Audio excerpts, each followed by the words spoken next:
안녕하십니까. 후후한의원 이정태 원장입니다.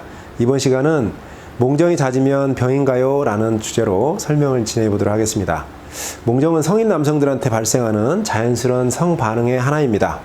남성들이 충분하게 성적인 욕구에 대한 해소가 부족할 때 수면을 통해서 자연스럽게 사정이 일어나는 현상인데요. 이 몽정은 대부분 생리적이라고 볼 수 있습니다.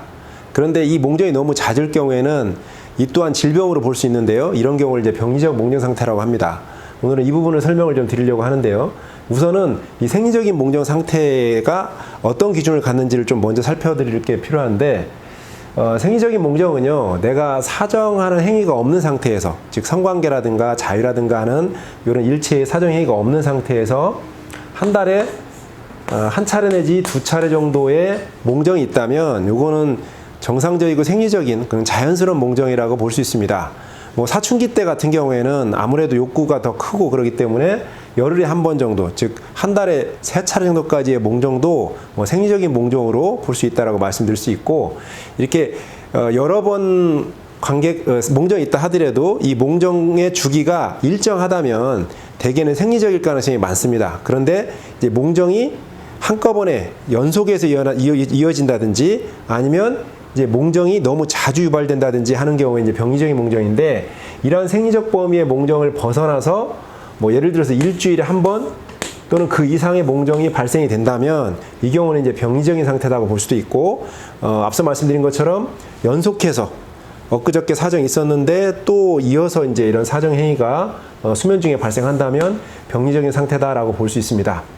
이렇게 몽정이 너무 지나치게 자주 있다면, 또 이런 상태가 장기간 반복된다면 우리 인체에 이제 문제가 발생하기 쉬운데요. 이 잦은 몽정으로 인해서 나타나는 여러 가지 문제점들을 살펴보면, 첫 번째는 이제 이 신경이 좀 쇠약해집니다.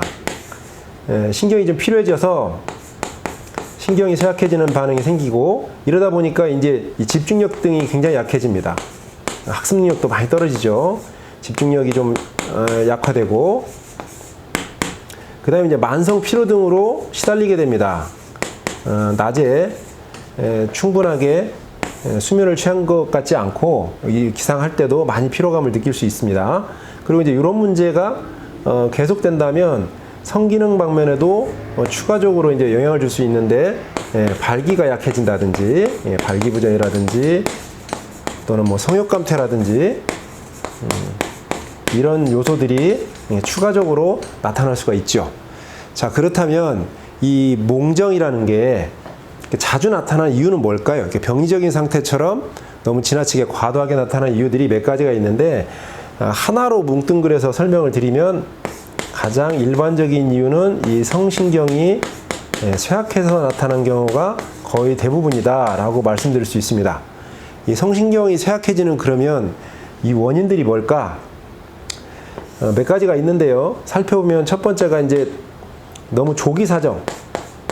이 조기 사정은 너무 이른 나이에 사정이 시작되는 겁니다. 보통 우리가 첫 자위라 사정을 사춘기 때쯤, 그러니까 중학교 2학년이나 3학년 정도, 남성들의 나이가 15세에서 16세경쯤을 지나갈 때 여기 이제 자연스럽게 뭐 꿈을 통해서 사정을 한다든가 하는 게 일반적인데, 그 우연찮게 이제 어떤 자위 등에 대한 여러 여건들에 노출이 되면서 뭐 초등학교 후반기에 뭐 4학년, 5학년, 6학년에 이렇게 조기에 사정이라는 반응을 알게 되고 여기에 이제 탐닉하게 되는 순간이 있습니다. 우리가 옛날에 어르신들이 열매가 충분히 익기 전에 따내지 마라 뭐 이런 얘기를 하신 적이 있거든요.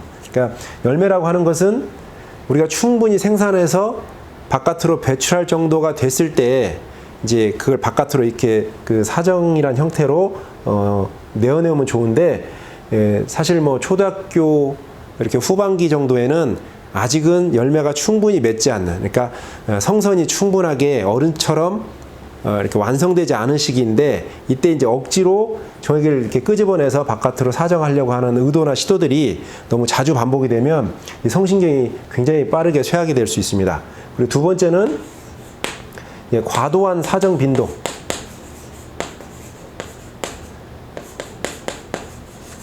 요거 같은 경우는 이제 뭐 너무 이른 시기에 자위를 배웠던 건 아니지만, 뭐 중학교 2학년, 3학년 뭐 요 시기에 자연스럽게 이제 사정하는 부분들에 대해서 이해가 발생에 대해서 자유가 있었고, 그런데 이제 너무 빈도가 많아요.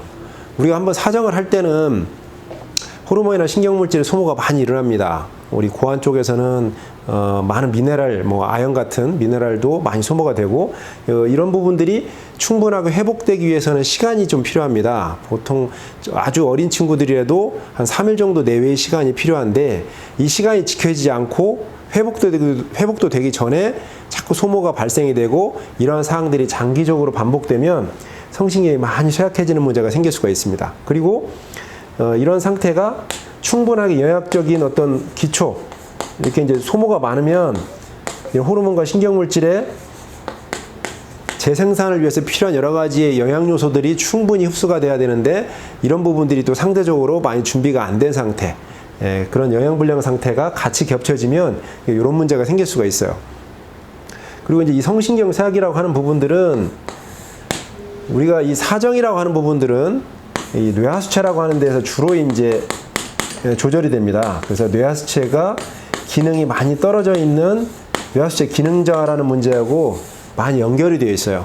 그리고 간혹은 이 뇌하수체 관련돼서 그 주변에 뭐 종양이라든가 또는 물혹이라든가 뭐 이런 것들이 발생이 됐을 때도 이렇게 그 몽정이라는 요소들이 자주 나타나기도 할 수 있습니다.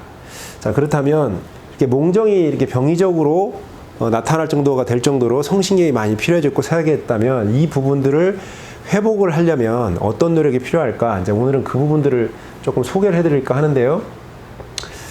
몽정이 너무 잦을 때 첫 번째로 소개해줄 부분들이 식품을 몇 가지 소개해드릴까 하는데, 첫 번째는 굴입니다. 굴은 뭐 여러분도 알다시피 아연이라고 하는 요소를 많이 담고 있고, 사실 굴은 천연 신경 안정제다라고 이해하셔도 됩니다. 그래서 우리가 신경이 흥분됐을 때 그 신경을 안정시키고 과잉된 어떤 성적인 표현들을 진정시키는 큰 역할을 하기 때문에 굴이 추천될 만하고요. 두 번째는 이제 한방에서 이제 이런 경우에 많이 활용해왔던 약재 중에 하나가 연자육이라고 있습니다. 이 연자육은 뭐냐면 그 연꽃 있죠? 연꽃의 열매라고 생각하시면 됩니다. 그 연꽃의 열매가 연자육이고, 그 다음에 이 뿌리가 이제 우리가 흔히 알고 있는 연근이죠. 이 연자육이나 연근 등이 상당한 도움이 됩니다.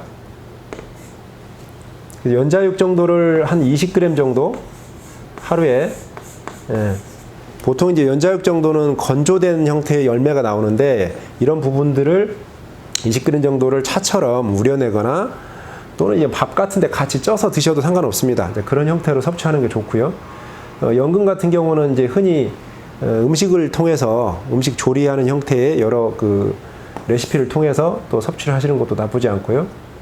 그 한방에서 이 연자육, 뭐 연근들, 이렇게 그 연에 관련된 식품들은 성신경이 쇠약해질 때 쓰여지게 되는 가장 대표적인 음식이나 식품군으로 볼 수 있습니다.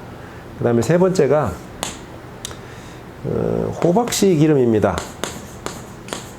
이 호박씨에는 특히 성신경의 회복에 필요한 여러 가지 미네랄 요소들을 많이 갖고 있어요. 뭐 망간이라든가 마그네슘이라든가 아연이라든가. 그래서 성에 관련된 여러 가지의 그 쇠약성 변화가 발생할 때는 제가 꼭 추천을 드리는 음식입니다. 호박씨를 그냥 먹어도 될까요? 하는 분들도 많은데, 호박씨를 그냥 먹게 될 경우에는 상당히 많은 양을 먹어야 돼요. 그래서 그 많은 양을 먹어야 그나마 몸에 도움을 받을 수 있는데, 그런 형태로 드시지 마시고 호박씨 기름을 드시면, 많은 양의 호박씨를 직접 드시지 않아도 상당한 양의 도움을 받을 수 있기 때문에 기름 형태로 저희들이 추천을 많이 드립니다.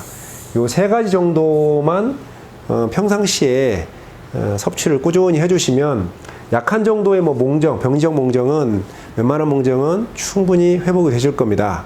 근데 이제 그럼에도 불구하고, 이런 노력에도 불구하고 몽정이 회복이 더디거나 여의치가 않다면, 이제 그 경우에는 아무래도 치료를 좀 받으셔야 되겠죠. 치료는 충분히 가능한 부분이 있으니까 이런 노력에 대해서 부족함이 있다면 적극적으로 치료를 받아보시길 바라겠습니다. 오늘은 몽정, 그 중에서도 이제 병리적인 몽정에 대해서 원인과 그 다음에 이제 이걸 해결하는 여러 가지 방법들에 대해서 얘기를 좀 나눠봤습니다.